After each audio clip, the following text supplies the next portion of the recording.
ಎಲ್ಲಾ ಕಷ್ಟಗಳನ್ನ ಭಗವಂತನಲ್ಲಿ ಹೇಳಿಕೊಂಡನು.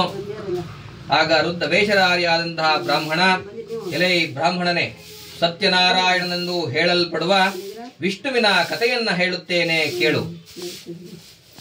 ಆ ವಿಷ್ಣುವಿನ ಪೂಜೆಯನ್ನ ಮಾಡುವುದರಿಂದ ಇಷ್ಟಾರ್ಥಗಳು ನೆರವೇರುತ್ತವೆ ಎಂದು ಹೇಳಿ ವ್ರತವಿಧಾನವನ್ನ ತಿಳಿಸಿ ಅವನನ್ನು ಆಶೀರ್ವದಿಸಿ ಹೊರಟು ಹೋದರು. ತಾನು ಶ್ರೀ ಸತ್ಯನಾರಾಯಣ ಸ್ವಾಮಿ ವ್ರತವನ್ನ ಮಾಡಬೇಕೆಂದು ದೃಢ ಸಂಕಲ್ಪವನ್ನ ಮಾಡಿ ಅಂದು ಆ ಬ್ರಾಹ್ಮಣರು ದೇವರ ಸ್ಮರಣೆಯನ್ನ ಮಾಡಿ ಅಂದಿನ ದಿನ ಕಾಲವನ್ನ ಕಳೆಯುತ್ತಿದ್ದರು. ಮಾರನೆಯ ದಿನ ನಿತ್ಯ ಕರ್ಮಗಳನ್ನ ಮುಗಿಸಿ ಭಿಕ್ಷೆಯನ್ನ ಬೇಡಲು ಹೊರಟರು. ಆ ದಿನ ಹೆಚ್ಚಿನ ಹಣವನ್ನ, ದವಸ ಧಾನ್ಯಗಳನ್ನ ದೊರೆತವು.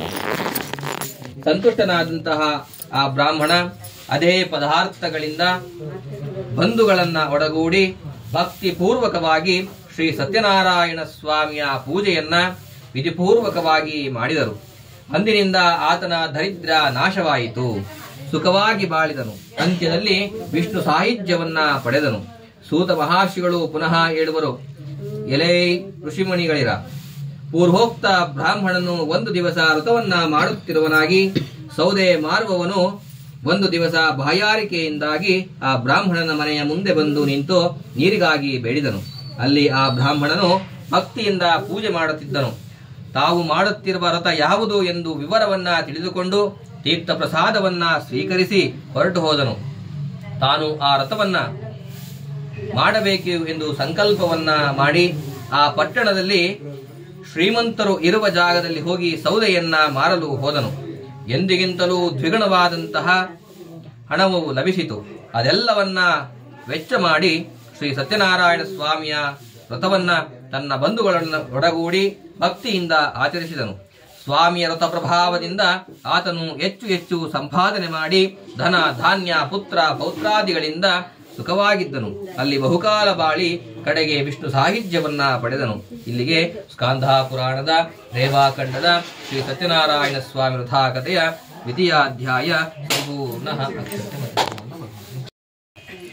ಪೂರ್ವದಲ್ಲಿ ಜಿತೇಂದ್ರಿಯನು, ಸತ್ಯವಂತನು, ಬುದ್ಧಿವಂತನೂ ಆದ ಉಲ್ಕಮುಖನೆಂಬ ರಾಜನಿದ್ದನು. ಆತನಿಗೆ ಮಕ್ಕಳಿರಲಿಲ್ಲ. ಆತನು ಪ್ರತಿ ದಿವಸವೂ ದೇವಸ್ಥಾನಕ್ಕೆ ಹೋಗಿ ದೇವರಿಗೆ ಭಕ್ತಿಯಿಂದ ಪೂಜಾದಿಗಳನ್ನ ಮಾಡಿ ಬಡವರಿಗೆ ದಾನ ಧರ್ಮಗಳನ್ನ ಮಾಡುತ್ತಿದ್ದನು. ಆತನ ಹೆಂಡತಿ ಭದ್ರಶಿಲೆಯು ಮಹಾದೈವ ಭಕ್ತಳು. ಇವಳು ಪತಿಯೊಡಗೂಡಿ ನದಿ ತೀರದಲ್ಲಿ ಶ್ರೀ ಸತ್ಯನಾರಾಯಣ ಸ್ವಾಮಿ ವ್ರತವನ್ನ ಮಾಡಿದವಳು. ಆ ವೇಳೆಗೆ ಒಬ್ಬ ವ್ಯಾಪಾರಕ್ಕಾಗಿ ವ್ಯಾಪಾರಿಯು ಅಲ್ಲಿಗೆ ಬಂದಿದ್ದ. ಆ ಒಬ್ಬ ವರ್ತಕನು ನಾವೆಯನ್ನ ನದಿ ತೀರದಲ್ಲಿಯೇ ಬಿಟ್ಟು ರಾಜನ ದರ್ಶನ ಅರ್ಥವಾಗಿ ಅವರ ಬಳಿಗೆ ಬಂದು ವಿನಯದಿಂದ ತಾವು ಮಾಡುತ್ತಿರುವ ವ್ರತದ ವಿವರವನ್ನ ನನಗೆ ತಿಳಿಸಬೇಕೆಂದು ಕೋರಿದನು. ಅಯ್ಯ ವರ್ತಕನೇ, ನನಗೆ ಪುತ್ರರಿಲ್ಲದ ಕಾರಣ ಪುತ್ರ ಸಂತಾನಕ್ಕಾಗಿ ಶ್ರೀ ಸತ್ಯನಾರಾಯಣ ಸ್ವಾಮಿಯ ವ್ರತವನ್ನ ಮಾಡುತ್ತಿರುವೆನೆಂದು ತಿಳಿಸಿದನು. ಆಗ ವರ್ತಕನು ತನಗೂ ಮಕ್ಕಳಿಲ್ಲದಿರುವ ಕಾರಣದಿಂದ ಈ ವ್ರತವನ್ನ ಮಾಡಬೇಕೆಂದು, ಅದರ ಪ್ರಭಾವದಿಂದ ಖಂಡಿತ ನನಗೂ ಮಕ್ಕಳಾಗುವುದೆಂದು ನಂಬಿದ್ದೇನೆ, ನನಗೆ ಈ ವ್ರತ ವಿಧಾನವನ್ನ ತಿಳಿಸಬೇಕೆಂದು ಕೋರಿದನು. ರಾಜನು ವ್ರತ ವಿಧಾನವನ್ನೆಲ್ಲ ಆ ವರ್ತಕನಿಗೆ ಪೂರ್ಣವಾಗಿ ತಿಳಿಸಿ ಅದನ್ನೆಲ್ಲ ಕೇಳಿ ತಿಳಿದುಕೊಂಡು ಆ ವರ್ತಕನು ಮನೆಗೆ ಬಂದು ವಿಷಯವನ್ನ ತನ್ನ ಹೆಂಡತಿಗೂ ತಿಳಿಸಿ ತನಗೆ ಸಂತಾನವಾದ ಮೇಲೆ ಈ ವ್ರತವನ್ನ ಮಾಡುವೆನೆಂದು ಸಂಕಲ್ಪವನ್ನ ಮಾಡಿ ಕಾಲ ಕಳೆಯುತ್ತಿದ್ದನು. ಈ ವ್ರತ ಕಥಾ ಶ್ರವಣದ ಪ್ರಭಾವದಿಂದ ಆ ವರ್ತಕನ ಹೆಂಡತಿ ಲೀಲಾವತಿಯು ಗರ್ಭವತಿಯಾದಳು. ಒಂದು ದಿವ್ಯ ಸುಂದರ ಹೆಣ್ಣು ಮಗುವಿಗೆ ಜನ್ಮವನ್ನಿತ್ತಳು. ಆ ಮಗುವಿಗೆ ಕಲಾವತಿ ಎಂದು ನಾಮಕರಣವನ್ನ ಮಾಡಿ ಬಳಿಕ ಲೀಲಾವತಿಯು ತನ್ನ ಪತಿಯೊಡನೆ ಸಂಕಲ್ಪಿಸಿದ ವ್ರತವನ್ನ ಮಾಡಲು ತಿಳಿಸಿದಳು. ವ್ಯಾಪಾರಿಯು ಮಗಳ ಮದುವೆಯ ಸಮಯದಲ್ಲಿ ಆ ವ್ರತವನ್ನ ಮಾಡುವುದಾಗಿ ಸಮಾಧಾನ ಮಾಡಿ ತಾನು ವ್ಯಾಪಾರಕ್ಕಾಗಿ ಹೊರಟು ಹೋದನು. ಕಲಾವತಿಯು ತಂದೆಯ ಮನೆಯಲ್ಲಿ ಬೆಳೆಯುತ್ತಿದ್ದಳು. ಅವಳು ವಿವಾಹ ಯೋಗ್ಯವಾದದನ್ನ ಗಮನಿಸಿದ ವರ್ತಕನು ಅವರ ಧರ್ಮದ ಪದ್ಧತಿಯಂತೆ ಮಗಳಿಗೆ ಯೋಗ್ಯವಾದ ವರನನ್ನ ಹುಡುಕಿಕೊಂಡು ಬರುವಂತೆ ಚಾರರನ್ನ ಕಳಿಸಿದನು. ಅವರು ಕಾಂಚೀಪುರಕ್ಕೆ ಬಂದು ಅಲ್ಲಿ ಸುಂದರನೂ ಗುಣಾಢ್ಯನೂ ಯುವಕನೂ ಆದಂತಹ ವರ್ತಕನ ಕುಮಾರನನ್ನ ಕರೆತಂದರು. ವ್ಯಾಪಾರಿಗೂ ಅವರ ಕಡೆಯವರಿಗೂ ಒಪ್ಪಿಗೆಯಾಗಲು ಜ್ಞಾತಿ ಬಂಧು ಸಮೂಹಗಳಿಂದ ಕೂಡಿ ಆನಂದದಿಂದ ವಿಧಾನೋಕ್ತವಾಗಿ ಶ್ರೀವರನಿಗೆ ತನ್ನ ಮಗಳನ್ನ ಕೊಟ್ಟು ವಿವಾಹವನ್ನ ಸಂಭ್ರಮದಿಂದ ನೆರವೇರಿಸಿದನು. ಧನಮದಾಂಧನಾದಂತಹ ಆ ವರ್ತಕನು ಆಗಲೂ ಸಹ ಶ್ರೀ ಸತ್ಯನಾರಾಯಣ ಸ್ವಾಮಿಯವರ ವ್ರತವನ್ನ ಮಾಡಲಿಲ್ಲ. ಸ್ವಲ್ಪ ಕಾಲಾನಂತರ ಆ ವ್ಯಾಪಾರಿಯು ತನ್ನ ಅಳಿಯನನ್ನ ಜೊತೆಯಲ್ಲಿ ಕರೆದುಕೊಂಡು ವ್ಯಾಪಾರಕ್ಕಾಗಿ ರತ್ನಸಾರವೆಂಬ ಪಟ್ಟಣಕ್ಕೆ ಬಂದನು. ತನ್ನನ್ನು ಮರೆತು ಮದಾಂಧರಾದಂತಹ ಕೊಟ್ಟ ಮಾತಿಗೆ ತಪ್ಪಿ ನಡೆಯುತ್ತಿರುವ ವರ್ತಕರಿಗೆ ಸಹಿಸಲ ಸೌಖ್ಯವಾದಂತಹ ದುಃಖ ಶೋಕಾದಿಗಳು ಉಂಟಾಗಲಿ ಎಂದು ಭಗವಂತನು ಯೋಚಿಸಿದನು. ಶಾಪವನ್ನ ನೀಡಿದರು. ಒಂದು ದಿವಸ ಆ ಪಟ್ಟಣದ ಅರಮನೆಗೆ ಕಳ್ಳರು ನುಗ್ಗಿ ರಾಜದ್ರವ್ಯವನ್ನ ಅಪಹರಿಸಿ ವರ್ತಕರು ಇರುವ ಪ್ರದೇಶದ ಕಡೆ ಬರುತ್ತಿದ್ದರು. ಅಷ್ಟರಲ್ಲಿ ರಾಜಭಟರು ಕಳ್ಳರನ್ನ ಹುಡುಕುತ್ತಾ ಆ ಕಡೆಯೇ ಬರುತ್ತಿದ್ದರು.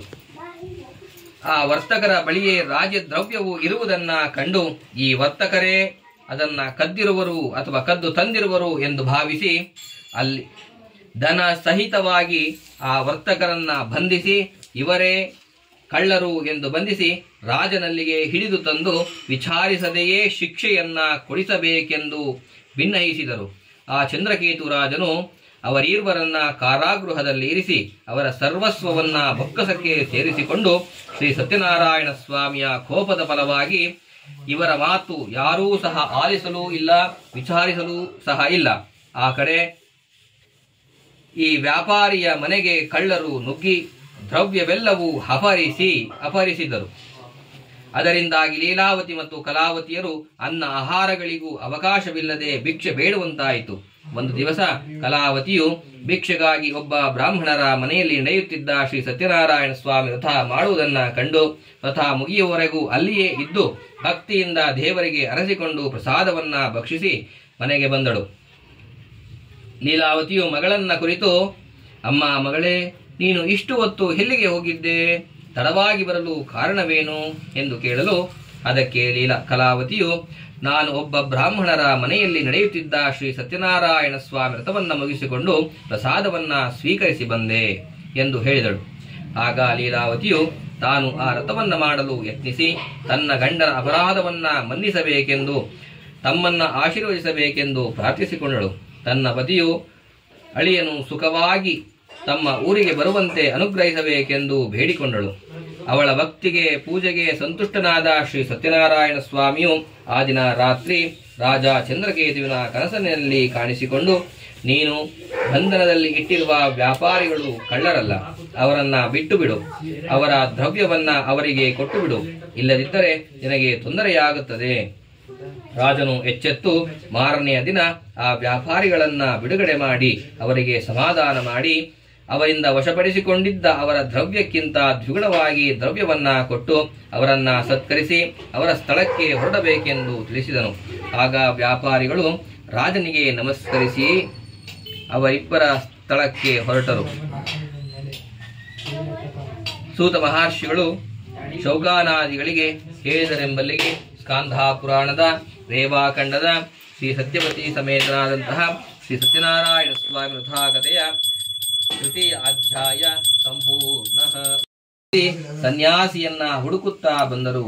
ಪುನಃ ಯಥಾಪ್ರಕಾರ ಸನ್ಯಾಸಿಯನ್ನ ಭೇಟಿ ಮಾಡಿದ ಮೇಲೆ ಸಾಷ್ಟಾಂಗ ಪ್ರಣಾಮಗಳನ್ನ ಅರ್ಪಿಸಿ, ತಮ್ಮದು ಸರ್ವಾಪರಾಧವಾಯಿತು, ನಮಗೆ ಸುಳ್ಳು ಹೇಳಿದ್ದರಿಂದ ನಮ್ಮ ದ್ರವ್ಯವೆಲ್ಲವೂ ಎಲೆ ಬಳ್ಳಿಗಳಾಗಿವೆ, ತಾವು ದಯವಿಟ್ಟು ನಮ್ಮನ್ನ ಕ್ಷಮಿಸಿ ಅನುಗ್ರಹಿಸಬೇಕೆಂದು ಕೋರುತ್ತೇನೆ. ಆಗ ಆ ಸನ್ಯಾಸಿಯು, ವರ್ತಕರೇ, ನೀವು ಧನಮಧಾಂಧರಾಗಿ ಮಾಡಿದ ಸಂಕಲ್ಪವನ್ನ ಮರೆತು ಗರ್ವದಿಂದ ಇರುವ ಕಾರಣ ಪ್ರತಿ ಸಲವೂ ಈ ವಿಧವಾದ ಕಷ್ಟಗಳನ್ನ ಅನುಭವಿಸುತ್ತಿರುವೆ. ಈಗಲಾದರೂ ನೀನು ಭಕ್ತಿಯಿಂದ ಸಂಕಲ್ಪಿಸಿದಂತೆ ಶ್ರೀ ಸತ್ಯನಾರಾಯಣ ಸ್ವಾಮಿಯ ವ್ರತವನ್ನ ಮಾಡು, ನಿನ್ನ ಇಷ್ಟಾರ್ಥ ಸಿದ್ಧಿಸುವುದು ಎಂದು ಹೇಳಿ ಆ ವರ್ತಕರಿಗೆ ದ್ರವ್ಯವನ್ನ ದೊರೆಯಲೆಂದು ಹೇಳಿ ಅಂತರ್ದಹನವನ್ನ ಹೊಂದಿದರು. ಆ ವರ್ತಕರು ತಮ್ಮ ಅಡಗಿನಲ್ಲಿ ದ್ರವ್ಯವೆಲ್ಲವೂ ಸರಿಯಾಗಿರುವುದು ಎಂದು ತಿಳಿದು ಬಹಳ ಸಂತಸದಿಂದ ಭಕ್ತಿಯಿಂದ ಶ್ರೀ ಸತ್ಯನಾರಾಯಣ ಸ್ವಾಮಿ ವ್ರತವನ್ನ ಖಂಡಿತವಾಗಿಯೂ ಮಾಡುವೆವೆಂದು ಸಂಕಲ್ಪಿಸಿ ತಾವು ಹಿಂದೆ ಮಾಡಿದ ಅಪರಾಧವನ್ನ ಕ್ಷಮಿಸಬೇಕೆಂದು ಪ್ರಾರ್ಥಿಸಿ ಅಲ್ಲಿದ್ದ ಸುಖವಾಗಿ ತಮ್ಮ ಪಟ್ಟಣದ ಸಮೀಪಕ್ಕೆ ಬಂದು ತಾವು ಬಂದಿರುವ ವಿಷಯವನ್ನ ತಮ್ಮ ಮನೆಗೆ ತಿಳಿಸಲು ಸೇವಕರನ್ನ ಕಳಿಸಿದರು. ಈ ವಾರ್ತೆಯನ್ನ ಕೇಳಿದ ಲೀಲಾವತಿಯು ಸಂತೋಷದಿಂದ ಸತ್ಯನಾರಾಯಣ ವ್ರತವನ್ನ ಮಾಡಿ ಪತಿಯ ದರ್ಶನಕ್ಕೆ ಹೊರಟಳು. ತಮ್ಮ ಮಗಳಾದ ಕಲಾವತಿಗೆ ಬೇಗನೆ ಹೊರಡಲು ಸಿದ್ಧಳಾಗುವಂತೆ ಹೇಳಿದಳು. ಕಲಾವತಿಯು ಶ್ರೀ ಸತ್ಯನಾರಾಯಣ ಸ್ವಾಮಿಯ ಪೂಜೆಯನ್ನ ಮುಗಿಸಿ ಆತುರದಿಂದ ತೀರ್ಥ ಪ್ರಸಾದವನ್ನ ಭಕ್ಷಿಸದೆ ಪತಿಯನ್ನ ನೋಡಲು ತಾಯಿಯೊಡನೆ ಹೊರಟಳು. ಇದರಿಂದ ಅತೃಪ್ತಗೊಂಡ ಸ್ವಾಮಿಯು ಧನಯುಕ್ತವಾದ ಹಡಗಿನಲ್ಲಿದ್ದ ಅವಳ ಗಂಡನು ನೀರಿನಲ್ಲಿ ಮುಳುಗುವಂತೆ ಮಾಡಿದನು. ಆಗ ಗಂಡನು ಸತ್ತು ಹೋದದ್ದನ್ನ ತಿಳಿದು ದುಃಖಿಸುತ್ತಾ ಕಲಾವತಿಯು ತನ್ನ ಪತಿಯ ಪಾದುಕೆಯನ್ನ ತೆಗೆದುಕೊಂಡು ಸಹಾಗಮನ ಮಾಡಬೇಕೆಂದು ನಿಶ್ಚಯಿಸಿದಳು. ಆಗ ಆ ವ್ಯಾಪಾರಿಯು ಆತನ ಹೆಂಡತಿಯು ಶ್ರೀ ಸತ್ಯನಾರಾಯಣ ಸ್ವಾಮಿಯ ಮಹಿಮೆಯೇ ಹೊರತು ಅನ್ಯತಾ ಇರಲಾರದು, ಇದು ಆತನ ಮಾತಾಗಿದೆ. ಈಗಲೂ ನಮ್ಮ ಅಳಿಯನು ಬದುಕಿದರೆ ಆಪದ್ಬಾಂಧವನಾದ ಶ್ರೀ ಸತ್ಯನಾರಾಯಣ ವ್ರತವನ್ನ ಯಥಾವಿಧಿಯಾಗಿ ವಿಜೃಂಭಣೆಯಿಂದ ಮಾಡುತ್ತೇನೆ ಎಂದು ಧೈರ್ಯದಿಂದ ಪ್ರಾರ್ಥಿಸಿ ಸಾಷ್ಟಾಂಗ ಪ್ರಣಾಮಗಳನ್ನ ಮಾಡಿದರು. ಆಗ ಶ್ರೀ ಸತ್ಯನಾರಾಯಣನ ಕೃಪೆಯಿಂದ ಒಂದು ಅಶರೀರವಾಣಿಯು ಹೇಳಿತು, ನಿನ್ನ ಮಗಳು ಗಂಡನನ್ನ ನೋಡಬೇಕೆಂಬ ಆತುರದಲ್ಲಿ ಶ್ರೀ ಸ್ವಾಮಿಯ ಪ್ರಸಾದವನ್ನ ಸ್ವೀಕರಿಸದೇ ಬಂದ ಕಾರಣ ಅವಳ ಗಂಡ ಅದೃಶ್ಯನಾಗಿರುವರು. ಈಗಲೇ ಈಕೆಯು ಮನೆಗೆ ಹೋಗಿ ಸ್ವಾಮಿಯ ತೀರ್ಥ ಪ್ರಸಾದವನ್ನ ಸ್ವೀಕರಿಸಿ ಬಂದರೆ ಅವಳ ಪತಿಯು ಪ್ರತ್ಯಕ್ಷವಾಗುವನು ಎಂದು ಅವರಿಗೆ ಕೇಳಿಸಿತು. ಇದನ್ನ ಕೇಳಿದ ಕಲಾವತಿಯು ಮನೆಗೆ ಹೋಗಿ ಶ್ರೀ ಸ್ವಾಮಿಯ ತೀರ್ಥ ಪ್ರಸಾದವನ್ನ ಭಕ್ಷಿಸಿ ಬರುವಷ್ಟರಲ್ಲಿ ಅವಳ ಪತಿಯು ನಾವೆಯ ಸಹಿತವಾಗಿ ಸುಖವಾಗಿ ಸಮುದ್ರದಿಂದ ಹೊರಗೆ ಬಂದನು. ಆಗ ಇಲ್ಲಿ ನೆರೆದಿದ್ದವರೆಲ್ಲ ಸಂತೋಷಪಟ್ಟರು. ಅವರೆಲ್ಲರೂ ಸಾವಕಾಶ ಮಾಡದೆ ಸ್ವಗ್ರಹಕ್ಕೆ ನೆರವೇರಿಸಿದರು. ಆನಂತರ ಪ್ರತಿ ಮಾಸದಲ್ಲಿಯೂ ಪೌರ್ಣಿಮೆ, ಸಂಕ್ರಾಂತಿ ಮುಂತಾದ ಪರ್ವ ಕಾಲಗಳಲ್ಲಿಯೂ ಕಲ್ಪೋಕ್ತ ಪ್ರಕಾರವಾದ ಭಕ್ತಿಯಿಂದ ಶ್ರೀ ಸತ್ಯನಾರಾಯಣ ಸ್ವಾಮಿಯ ಪೂಜೆಯನ್ನ ಮಾಡಿ ಈ ಲೋಕದಲ್ಲಿ ಬಹುಕಾಲ ಸುಖದಿಂದ ಬಾಳಿ ಕಡೆಗೆ ವಿಷ್ಣು ಸಾಹಿತ್ಯವನ್ನ ಸೇರಿದರು. ಸೂತ ಪುರಾಣಿಕರು ಶೌಖಾನಾದಿ ಮಹರ್ಷಿಗಳಿಗೆ ಹೇಳಿದಂತಹ ಸ್ಕಾಂಧ ಪುರಾಣದ ರೇವಾಖಂಡದ ಶ್ರೀ ಸತ್ಯನಾರಾಯಣ ಸ್ವಾಮಿ ಕಥೆಯ ಚತುರ್ಥಾಧ್ಯಾಯ ಸಂಪೂರ್ಣ ಹೇಳುತ್ತೇನೆ ಕೇಳಿ. ಪೂರ್ವಕಾಲದಲ್ಲಿ ಧರ್ಮಾತ್ಮನು ಸತ್ಯಸಂಧನೂ ಆಗಿದ್ದ ಅಂಗಧ್ವಜನೆಂಬ ಒಬ್ಬ ರಾಜನಿದ್ದನು. ಆತನು ಪ್ರತಿ ದಿವಸ ಅರಣ್ಯಕ್ಕೆ ಹೋಗಿ ಕ್ರೂರ ಮೃಗಗಳನ್ನ ಬೇಟೆಯಾಡಿ ಆಯಾಸಗೊಂಡು ತನ್ನ ಪಟ್ಟಣದ ಸಮೀಪದಲ್ಲಿ ಒಂದು ಹಾಲದ ಮರದ ಕೆಳಗೆ ಬಂದು ವಿಶ್ರಾಂತಿಗಾಗಿ ಕುಳಿತುಕೊಂಡಿದ್ದನು. ಅಲ್ಲಿಗೆ ಗೋಪಾಲಕರು ಶ್ರೀ ಸತ್ಯನಾರಾಯಣ ಸ್ವಾಮಿಯ ಪೂಜೆಯನ್ನ ಮಾಡುತ್ತಿದ್ದರು. ರಾಜನು ತಾನು ರಾಜನೆಂಬ ಗರ್ವದಿಂದ ಅಲ್ಲಿಗೆ ಹೋಗದೆ ಶ್ರೀ ಸತ್ಯನಾರಾಯಣ ಸ್ವಾಮಿಯ ಪೂಜೆಗೆ ಅಥವಾ ಶ್ರೀ ಸತ್ಯನಾರಾಯಣ ಸ್ವಾಮಿಗೆ ನಮಸ್ಕಾರವನ್ನ ಮಾಡಲಿಲ್ಲ. ಆದರೂ ಗೋಪಾಲಕರೆಲ್ಲರೂ ಶ್ರೀ ಸತ್ಯನಾರಾಯಣ ಸ್ವಾಮಿಯ ಪ್ರಸಾದವನ್ನ ತಂದು ರಾಜನ ಮುಂದಿಟ್ಟು ನಮಸ್ಕರಿಸಿ ಹೊರಟು ಹೋದರು. ರಾಜನಾದರೂ ಆ ಪ್ರಸಾದವನ್ನ ಸ್ವೀಕರಿಸದೆ ಅರಮನೆಗೆ ಸೇರಿದನು. ಶ್ರೀ ಸತ್ಯನಾರಾಯಣ ಸ್ವಾಮಿಯ ಪ್ರಸಾದ ಪರಿತ್ಯಾಗ ಮಾಡಿದ ಕಾರಣ ಕಾಲಕ್ರಮೇಣ ಆ ರಾಜನಿಗೆ ಅತಿ ದುಃಖವು ಪ್ರಾಪ್ತವಾಯಿತು. ಆತನ ಮಕ್ಕಳು ಮೃತರಾದರು. ಧನ ಧಾನ್ಯ ಐಶ್ವರ್ಯವೆಲ್ಲವೂ ನಾಶವಾಯಿತು. ಆಗ ರಾಜನು ಈಗಾಗಲೂ ಕಾರಣವೇನೆಂದು ಯೋಚಿಸಿ ಕೊನೆಗೆ ಶ್ರೀ ಸತ್ಯನಾರಾಯಣ ಸ್ವಾಮಿಯ ಮಹಿಮೆಯೇ ಇರಬೇಕೆಂದು ಮನಗೊಂಡು ತಾನು ಯಾವ ಸ್ಥಳದಲ್ಲಿ ಶ್ರೀ ಸತ್ಯನಾರಾಯಣ ಸ್ವಾಮಿಯ ಪೂಜೆಯನ್ನ ನೋಡಿ ಪ್ರಸಾದವನ್ನ ಸ್ವೀಕರಿಸದೇ ಬಂದಿದ್ದನೋ ಅಲ್ಲಿಗೆ ಬಂದನು. ಅಲ್ಲಿದ್ದ ಗೋಪಾಲಕರ ಸಹಿತನಾಗಿ ಭಕ್ತಿಯಿಂದಲೂ ಮತ್ತು ಶ್ರದ್ಧೆಯಿಂದಲೂ ಯಥಾವಿಧಿಯಾಗಿ ಶ್ರೀ ಸತ್ಯನಾರಾಯಣ ಸ್ವಾಮಿ ಪೂಜೆಯನ್ನ ನೆರವೇರಿಸಿದನು. ಪ್ರಸಾದ ಸ್ವೀಕರಿಸಿದನು. ಆ ನಂತರ ಶ್ರೀ ಸತ್ಯನಾರಾಯಣ ಸ್ವಾಮಿಯ ಪ್ರಸಾದ ಅನುಗ್ರಹದಿಂದ ಆ ರಾಜನು ಶೂರನಾದ ಮಕ್ಕಳನ್ನು ಪಡೆದನು. ಧನ ಧಾನ್ಯ ಐಶ್ವರ್ಯವೆಲ್ಲವೂ ಪುನಃ ಪ್ರಾಪ್ತವಾಯಿತು. ಅಂದಿನಿಂದ ಬಹುಕಾಲದವರೆಗೂ ಭಕ್ತಿಯಿಂದ ಈ ವ್ರತವನ್ನ ಮಾಡುತ್ತಾ ಸುಖದಿಂದ ಬಾಳಿ ಕಡೆಗೆ ವಿಷ್ಣು ಸಾಹಿತ್ಯವನ್ನ ಪಡೆದನು. ಇಂಥ ಪರಮಶ್ರೇಷ್ಠವಾದ ಶ್ರೀ ಸತ್ಯನಾರಾಯಣ ಸ್ವಾಮಿ ವ್ರತವನ್ನ ಮಾಡುವವರಿಗೆ ಶ್ರೀ ಸತ್ಯದೇವನ ಪ್ರಸಾದದಿಂದ ಸಕಲ ಐಶ್ವರ್ಯಗಳು ಉಂಟಾಗಿ ಬಂಧನದಲ್ಲಿ ಇರುವವರಿಗೆ ಬಂಧನ ವಿಮೋಚನೆಯಾಗುವುದು, ಭಯಗಸ್ತರಿಗೆ ಭಯ ನಿವಾರಣೆಯಾಗುವುದು, ಸೌಖ್ಯ ಉಂಟಾಗುವುದು, ರೋಗಿಷ್ಠನು ನಿರೋಗಿಯಾಗುವನು, ಬಂಜೆಯು ಪುತ್ರವತಿಯಾಗುವಳು. ಯಾರು ಈ ಕೋರಿಕೆಗಳಿಂದ ಪೂಜೆ ಮಾಡುವರೋ ಅವರಿಗೆ ಆಯಾ ಕೋರಿಕೆಗಳು ಈಡೇರುವವು. ಮುಖ್ಯವಾಗಿ ಈ ಕಲಿಯುಗದಲ್ಲಿ ಇದಕ್ಕಿಂತ ಅತ್ಯುತ್ತಮವಾದ ವ್ರತವಿಲ್ಲ. ಈ ವ್ರತವನ್ನ ಆಚರಿಸುವವರು ಸುಖವನ್ನ ಅನುಭವಿಸಿ ಅಂತ್ಯಕಾಲದಲ್ಲಿ ವೈಕುಂಠವನ್ನ ಸೇರುವವರು. ಇಂತಹ ಸತ್ಯನಾರಾಯಣ ಸ್ವಾಮಿಯನ್ನ ಕೆಲವರು ಕಾಲವೆಂದು, ಕೆಲವರು ಸತ್ಯವೆಂದು, ಮತ್ತೆ ಕೆಲವರು ಈಶ್ವರನೆಂದು, ಇನ್ನು ಕೆಲವರು ಸತ್ಯದೇವನೆಂದು ಬೇರೆ ಬೇರೆ ಹೆಸರುಗಳಿಂದ ಕರೆಯುತ್ತಾರೆ. ನಾನಾ ರೂಪಗಳನ್ನ ಧರಿಸಿ ಭಕ್ತರನ್ನ ಕಾಪಾಡುವ ಶ್ರೀ ಸತ್ಯನಾರಾಯಣ ಸ್ವಾಮಿಯನ್ನ ಯಾರು ಪೂಜಿಸುವರೋ ಅವರು ಶ್ರೇಷ್ಠ ಪದವಿಯನ್ನ ಹೊಂದುವರು. ಇದಲ್ಲದೆ ಈ ಕಥೆಯನ್ನ ಭಕ್ತಿಯಿಂದ ಯಾರು ಕೇಳುವರೋ, ಯಾರು ಹೇಳುವರೋ ಅವರ ದುಃಖಗಳೆಲ್ಲವೂ ಶ್ರೀ ಸತ್ಯನಾರಾಯಣ ಸ್ವಾಮಿಯ ಕೃಪೆಯಿಂದ ನಿವಾರಣೆಯಾಗಿ ಅವರಿಗೆ ಸಕಲ ಸೌಖ್ಯ ಸಾಮ್ರಾಜ್ಯಗಳು ಲಭಿಸುವವು ಎಂದು ಸೂತ ಮಹಾಮುನಿಗಳು ಶೌಖಾನಾದಿ ಋಷಿಗಳಿಗೆ ಹೇಳಿದರೆಂಬಲ್ಲಿಗೆ ಸ್ಕಾಂಧ ಪುರಾಣದ ರೇವಾಖಂಡದ ಶ್ರೀ ಸತ್ಯನಾರಾಯಣ ಸ್ವಾಮಿ ವೃಥಾಕಥೆಯ ಪಂಚಮಾಧ್ಯಾಯ ಸಂಪೂರ್ಣ.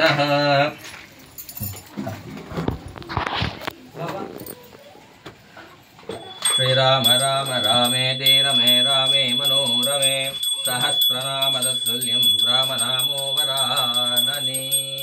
ಕೃಷ್ಣಾಯ ವಾಸುದೇವಾಯ ಹರಹೇ ಪರಮಾತ್ಮನೆ ಪ್ರಣತಃ ಕ್ಲೇಶನಾಶಾಯ ಗೋವಿಂದಾಯ ನಮೋ ನಮಃ.